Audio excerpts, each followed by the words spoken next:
کیونکہ صبح کے وقت قرآن کا پڑھنا فرشتوں کی حاضری کا موقع ہوتا ہے، اور بعض حصہ شب میں بیدار ہوا کرو اور تہجد کی نماز پڑھا کرو۔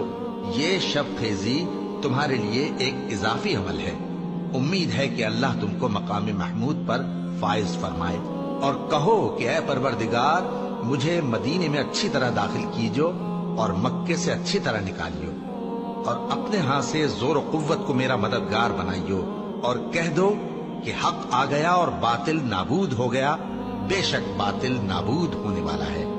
اور ہم قرآن میں وہ چیز نازل کرتے ہیں جو مومنوں کے لیے شفا اور رحمت ہے، اور ظالموں کے حق میں تو اس سے نقصان ہی بڑھتا ہے۔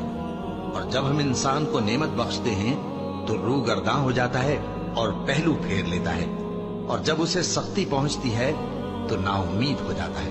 کہہ دو کہ ہر شخص اپنے طریق کے مطابق عمل کرتا ہے، سو تمہارا پروردگار اس شخص سے خوب واقف ہے جو سب سے زیادہ سیدھے راستے